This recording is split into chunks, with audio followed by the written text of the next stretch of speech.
Congress party వాళ్ళకు కొత్త madam వచ్చిందిలో. మొన్నటి దాకా దీపాదాస్ మున్షి అనే మేడం ఉండే కదా, ఆమెను ఎల్లగొట్టి రాహుల్ గాంధీ నమ్మిన బంటూ మీనాక్షి మేడాన్ని తెలంగాణకు తోలిచ్చిర్రు. మేడాన్ని మారుస్తేనే ఇంత సంబరపడుతున్నారా అని పరిశాన్ కాకుర్రి. ఇంట్లో అసలు ముచ్చట వేరే ఉన్నది. ఇగో కొత్తగా వచ్చిన మేడాను చూడుండ్రి ఎట్లొచ్చిందో. కనిపించిందా?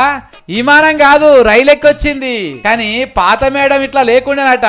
ఏడికి పోవాలన్నా విమానాలు, బెంజ్ కార్లు, ఉంటందుకు స్టార్ హోటళ్లు. మేడం చెప్పుల కాంచెల్లి బొట్టు పిల్లల దాకా అన్ని కాంగ్రెస్ లతోనే కొనిపించేదట. ఖర్చు పెట్టలేక ఆయన తలకాలు పట్టుకున్న లీడర్లు అందరూ ఇప్పుడు మస్తు ఖుషి అవుతున్నారట. ఇక ఈ ముచ్చట అటు పెడితే పాత కాంగ్రెస్ వాళ్ళు అందరికంటే ఎక్కువ సంబరపడుతున్నారట. ఇన్నొద్దులు ఇక్కడ ఏమైతున్నదో ఢిల్లీకి చక్కగా చెప్పకపోయేటోళ్ళు. ఇప్పటి సంది తెలంగాణలో సీమ చిటుక్కు అన్నా రాహుల్ గాంధీకి తెలిసిపోతుంది. మా పాత లీడర్ల సంబరాలు కూడా ఢిల్లీలకు చేరుతాయని చిన్నగా సంబరపడతలేరట. అంత మంచిగానే ఉన్నది కానీ పేదోళ్ళ లెక్క రైళ్ళు వచ్చిన మేడము తెలంగాణలో ఉన్న పేదోళ్ళ కోసం పట్టించుకుంటుందో లేకపోతే పాత మేడం లెక్కన చేస్తుందోనని ఇంకొందరు మాట్లాడుకుంటున్నారు.